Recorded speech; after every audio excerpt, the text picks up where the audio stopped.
नमस्कार दोस्तों, मैं दिलीप कुमार उत्तम। आज फिर हम बात करते हैं पब्लिक फाइनेंस की। पब्लिक फाइनेंस यानी कि सरकारी वित्त, लोक वित्त भी हम इसको कहते हैं। फाइनेंशियल रिसोर्सेज, जिसके बारे में कहा जाता है कि सरकार को अपने रेवेन्यू रिसीट्स और खर्चों का यानी कि एक्सपेंडिचर का हिसाब किताब रखना होता है, उसके अध्ययन को हम पब्लिक फाइनेंस के अंतर्गत पढ़ते हैं। तो चलिए, पब्लिक फाइनेंस को हम जानने के लिए हमको जानना होगा सबसे पहले सरकारी रिसीट्स को। रेवेन्यू रिसीट्स से अभिप्राय, जैसा कि अभी हमने कहा, सरकार की ये वह आय होती है जिसको प्राप्त करने के लिए या तो सरकार को अपने एसेट्स को कम करना होता है या बढ़ाना होता है, या लायबिलिटी को कम करना होता है या लायबिलिटी को बढ़ाना होता है। तो चलिए समझते हैं रेवेन्यू रिसीट्स को।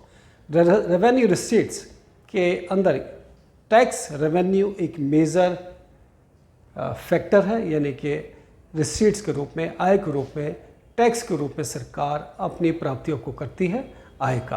टैक्स रेवेन्यू में भी दो प्रकार के टैक्स होते हैं। पहला टैक्स होता है टैक्स रेवेन्यू और दूसरा होता है नॉन टैक्स रेवेन्यू।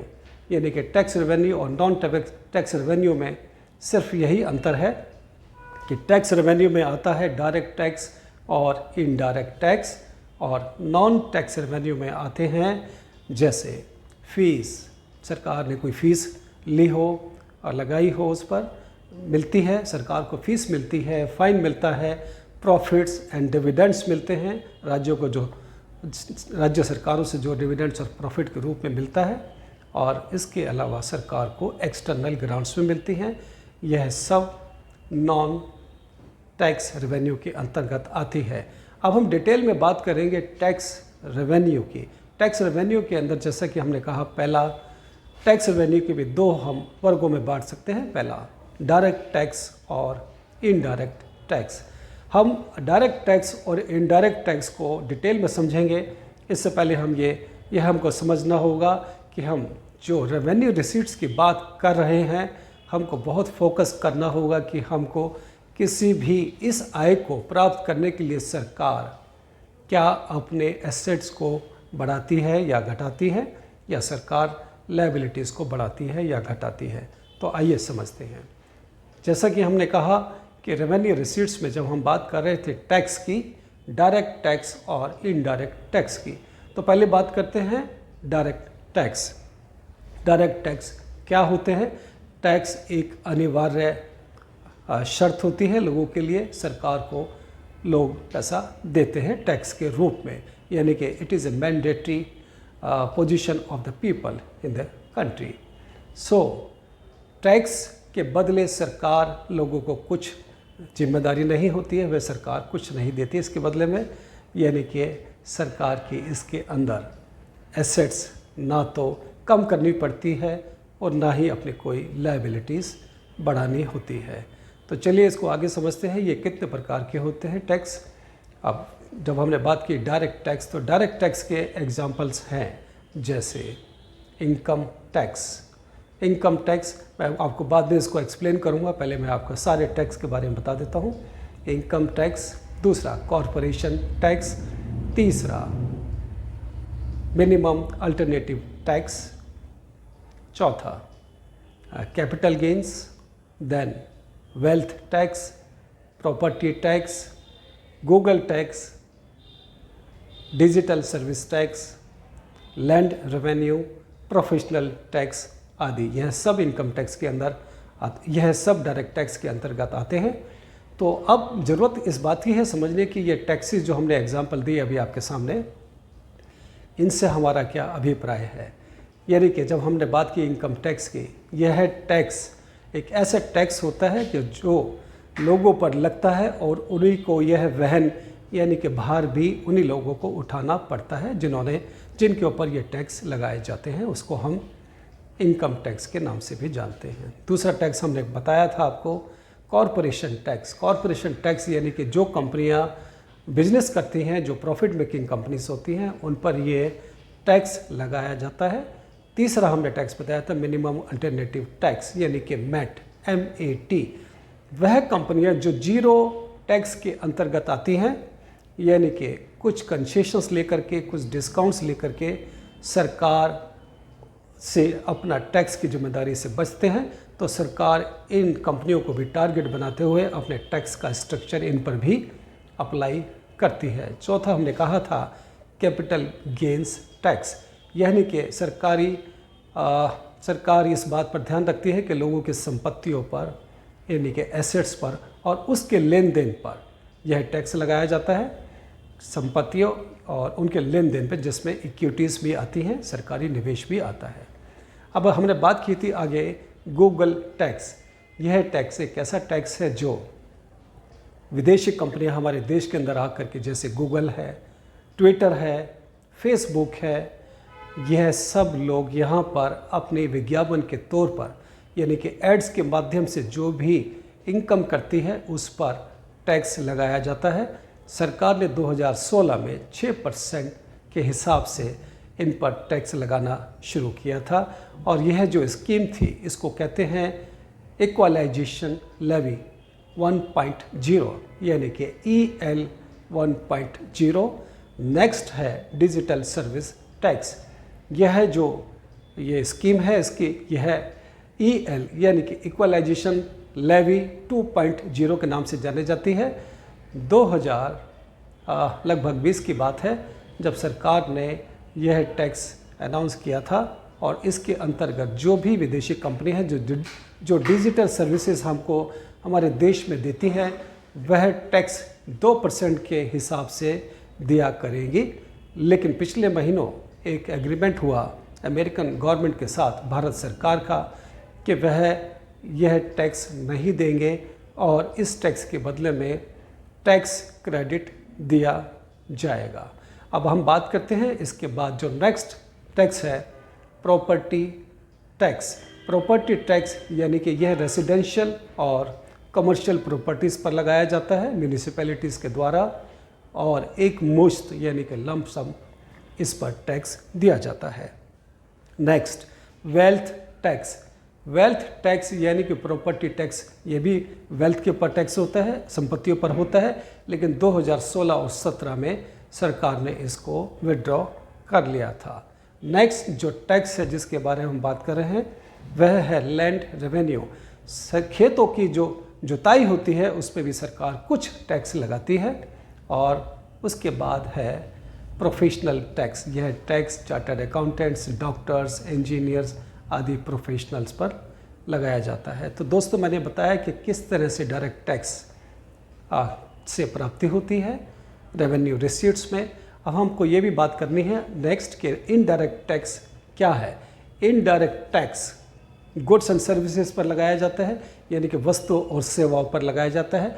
उन वस्तु और सेवाओं के प्रोडक्शन पर और उनके लेन देन पर जो टैक्स लगाया जाता है उसको इनडायरेक्ट टैक्स कहते हैं, और इसका भार मैन्युफैक्चरर पर नहीं पड़ता, यानी कि जिस पर यह टैक्स लगाया जाता है यह टैक्स चलायमान होता है, यानी कि ट्रांसफरेबल होता है, और यह टैक्स आगे चला जाता है कंज्यूमर एंड के पास, यानी कि फाइनल कंज्यूमर को इसको पे करना पड़ता है। जीएसटी इसका बहुत बड़ा एग्जाम्पल है, यह इनडायरेक्ट टैक्स के रूप में आता है।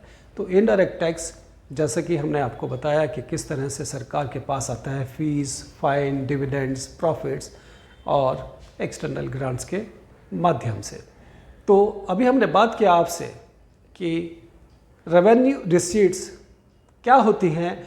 रेवेन्यू रिसीट्स यानी कि गवर्नमेंट की जो प्राप्तियां होती हैं आय के रूप में, हमको यहाँ ये बहुत ध्यान से बात करनी होती है, बात को समझना होता है कि किस तरह रेवेन्यू रिसीट्स को पाने के लिए, रेवेन्यू रिसीट्स एक ऐसी आय होती है जिसको पाने के लिए सरकार को क्या अपनी संपत्ति कम या बढ़ानी पड़ती है या लायबिलिटीज़ घटानी या बढ़ानी पड़ती है।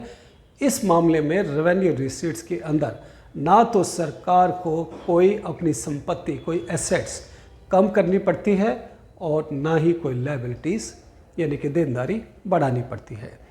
तो अब हम बात करते हैं इसके दूसरे पहलू पर जिसको हम कैपिटल रिसीट्स के नाम से अभी हमने बात की। यानी कि पहला था रेवेन्यू रिसीट्स और दूसरा है कैपिटल रिसीट्स।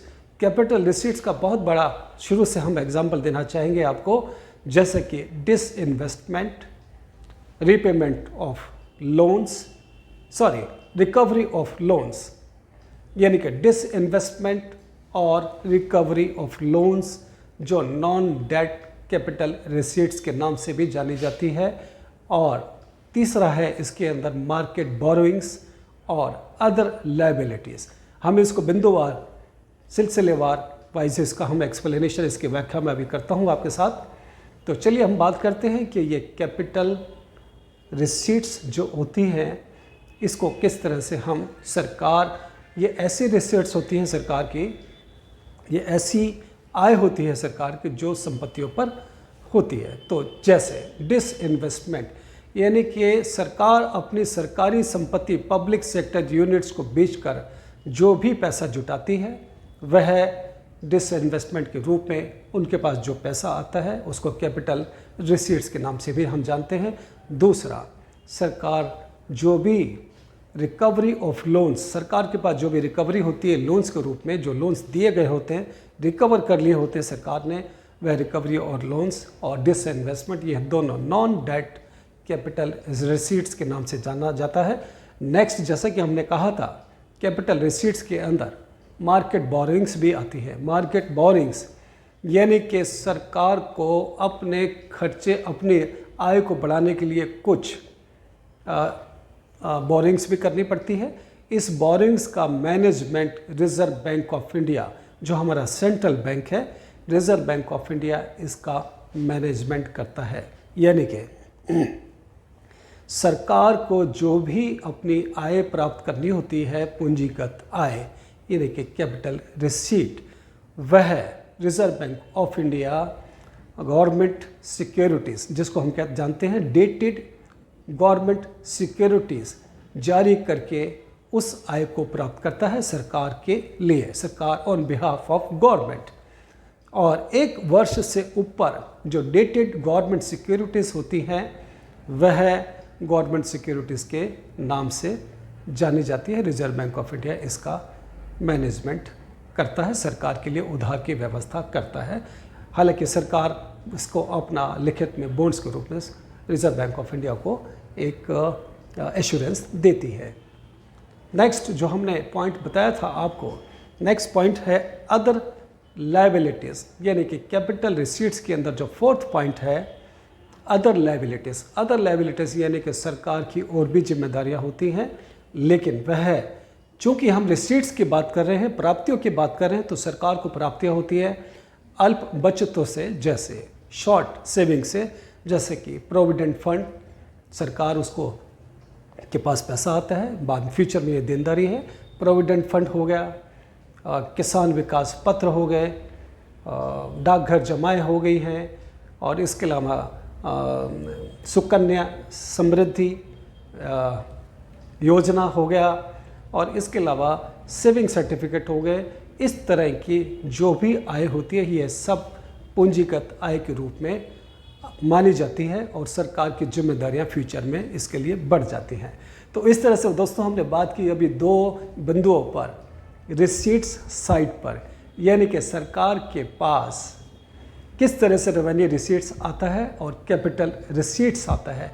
चूँकि हमने शुरू में ही आपको कहा था कि capital revenue receipts and capital receipts सरकार की आय है।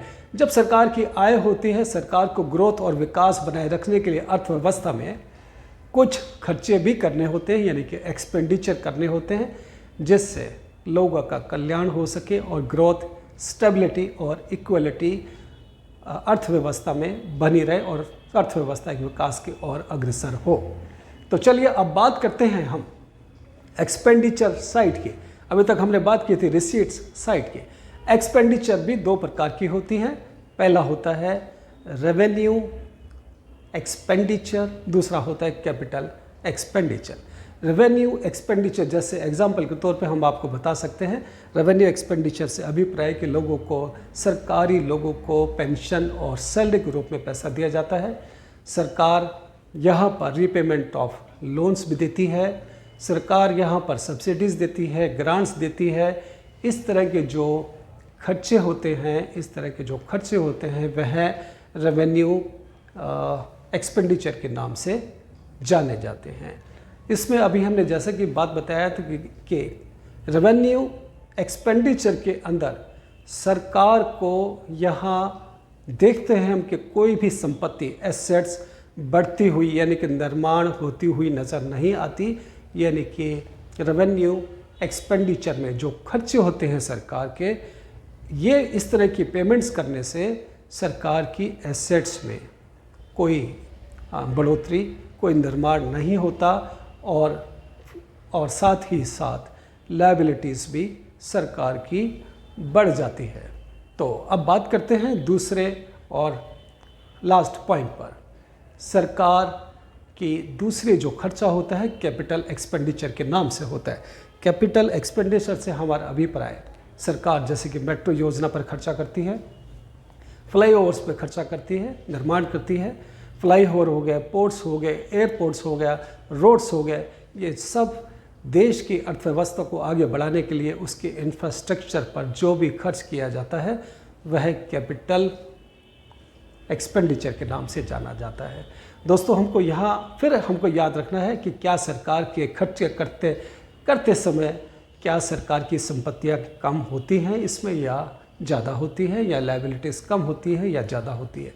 तो देखिएगा, जिस तरह से संपत्तियों का निर्माण होता है इस कैपिटल एक्सपेंडिचर में, इससे जाहिर होता है कि सरकार की संपत्तियों में निर्माण हो रहा है, सरकार की एसेट्स को में इंक्रीज़ यानी कि वृद्धि हो रही है और लायबिलिटीज़ कम हो रही है।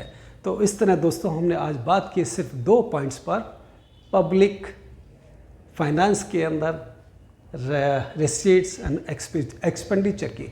अभी यहाँ एक बहुत इंपॉर्टेंट पॉइंट और मेरे दिमाग में आया है जो मैं बात करना चाहूँगा, स्पेशली टैक्स को लेकर के, डायरेक्ट टैक्स और इनडायरेक्ट टैक्स को लेकर के, जो उन सभी एस्पायरेंट्स के सभी लोगों को जानने के लिए बहुत ज़रूरी है कि डायरेक्ट टैक्स और इनडायरेक्ट टैक्स का क्या रिलेशनशिप होता है और ये क्यों सरकार इसके अंदर बाध्य होती है ये दोनों टैक्स लेने और करने के लिए। तो आइए समझते हैं सबसे पहले हम डायरेक्ट टैक्स को। डायरेक्ट टैक्स जैसा कि हम जानते हैं यह एक प्रोग्रेसिव टैक्स होता है। प्रोग्रेसिव टैक्स से हमारा अभिप्राय गरीबों पर कम टैक्स लगाया जाता है और अमीरों पर अधिक टैक्स लगाया जाता है जैसे जैसे उनकी इनकम में बढ़ोतरी होती है। इसको हम प्रोग्रेसिव टैक्स के नाम से जानते हैं। तो यहाँ एक सवाल बनता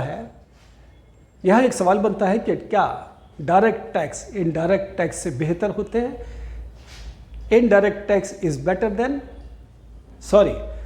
whether direct tax is better than indirect tax. So let us start moving further ahead. Now we should understand what is the difference between these two, direct tax and indirect tax. Let me explain you this thing first in the direct tax. Direct tax, since I have told you, यह एक progressive tax होता है। इस progressive tax में गरीबों को कम उनकी आय के हिसाब से और अमीरों को अधिक टैक्स लगाया जाता है। अब बात करते हैं इनडायरेक्ट टैक्स की। इनडायरेक्ट टैक्स बाय नेचर अपने स्वभाव से रेग्रेसिव टैक्स होते हैं। ये रेग्रेसिव यानी कि प्रोग्रेसिव नहीं होते। गरीब या अमीर सभी को एक समान टैक्स देना होता है। ये बहुत बड़ा भार पड़ता है गरीबों पर, तो इसलिए इसको रेग्रेसिव टैक्स के नाम से भी जाना जाता है, यानी कि समाज के न्याय के विरुद्ध इस टैक्स को जाना जाता है, इनडायरेक्ट टैक्स को। लेकिन ऐसा नहीं है, इनडायरेक्ट टैक्स भी प्रासंगिक है, जस्टिफिएबल है। कैसे है हम आपको बताते हैं। अगर इनडायरेक्ट टैक्स जब सिन गुड्स पर लगाया जाता है, जब सिन गुड्स इससे हमारा अभिप्राय है जैसे तंबाकू, शराब के सेवन पर, इन पर टैक्स लगाया जाता है तो जस्टिफिएबल होता है, प्रासंगिक होता है। और नेक्स्ट है डीमेरिट गुड्स पर, यानी कि डीजल के पॉल्यूशन वगैरह भी टैक्स लगाया जाता है जो ज़रूरी है। और लग्जरीज गुड्स पर इनडायरेक्ट टैक्स लगाया जाता है जो प्रासंगिक है। जैसा कि हमने कहा कि which tax is better, so for the economy like us Indian, हमारी जैसे अर्थव्यवस्था के लिए जहाँ पर बहुत अधिक डिस्पैरिटी है लोगों के बीच में, उनकी आय के बीच में, तो हम जानते हैं कि डायरेक्ट टैक्स का बेहतर तरीके से इस्तेमाल करना, यानी कि प्रोग्रेसिव टैक्स के नाम से जो जाना जाता है। सबसे पहले गरीब लोगों को टैक्स उनकी आय के हिसाब से ही लगाना चाहिए और अमीर लोगों को उनकी आय के हिसाब से लगाना चाहिए। तो इस करके डायरेक्ट टैक्स बेहतर पोजीशन में है। तो ये बात हमने करी डायरेक्ट टैक्स और इनडायरेक्ट टैक्स की। यहाँ एक बात हो मैं करना चाहूँगा, एक बहुत बड़े अर्थशास्त्री आर्थर लाफर, वो है जिनका हम ग्राफ के हिसाब से भी हम बता सकते हैं, जैसा अभी हम बता नहीं पा रहे हैं ग्राफ के हिसाब से। लाफर कर्व के नाम से जाना जाता है। आर्थर कर्व अर्थशास्त्री ने कहा है कि टैक्स का रिलेशन, गवर्नमेंट के टैक्स का रिलेशन लोगों की आय के स्तर के साथ संबंध रखता है, यानी कि it is a relationship between tax rate and income level of the people. So कैसे होगा, वो कहते हैं जैसे जैसे टैक्स का स्लैब बढ़ता जाता है, जैसे जैसे टैक्स बढ़ता चला जाता है, हम बात कर रहे हैं डायरेक्ट टैक्स के अंतर्गत। डायरेक्ट टैक्स लगाते समय सरकार को बहुत केयरफुल रहना चाहिए। उसके अंतर्गत हम आर्थर लाफर कर्व की बात कर रहे हैं। तो आर्थर कर्व की बात करते समय हम बताना हमको लाजमी है इसमें कि जैसे जैसे टैक्स की स्लैब्स बढ़ता है और उसके हिसाब से शुरू के अंदर लोगों की आय तो बढ़ती है, लेकिन एक जगह आने के बाद जैसे जैसे टैक्स का दायरा बढ़ता चला जाता है तो इनकम का दायरा बढ़ता तो चला जाता है, लेकिन टैक्स एक पॉइंट पर आके थम जाता है, यानी कि वहाँ पर लोगों की इनकम कम होने लगती है। इसका कंक्लूज़न ये है कि जैसे टैक्स बढ़ता चला जाएगा, लोगों की इनकम भी कम होने लगती है एक बिंदु पे आने के बाद। तो इसलिए कहा जाता है कि डायरेक्ट टैक्स को लगाते समय सरकार को बहुत ध्यान रखना होता है इसके अंदर, और साथ ही हमको ये भी समझना होता है कि इस डायरेक्ट टैक्स का इस्तेमाल लोगों के जीवन स्तर को बढ़ाने के लिए और देश की अर्थव्यवस्था को बढ़ाने के लिए होता है। तो दोस्तों, मैं आपके लिए पास फिर नेक्स्ट इसी के दूसरे और 2 पॉइंट्स नेक्स्ट वीडियो में लेके आऊँगा, जो जाना जाता है गवर्नमेंट डेफिसिट के नाम से, यानी कि सरकार की आय और खर्चे जब घाटे पर जाती हैं तो उसको गवर्नमेंट डेफिसिट के नाम से जानते हैं। इसका मैं चर्चा नेक्स्ट वीडियो में करूंगा, और इसके अगला जो पॉइंट है यानी कि सेंटर स्टेट रिलेशंस आदि का मैं अगले वीडियो में मैं आपके साथ इसकी चर्चा करूंगा। तब तक नमस्कार।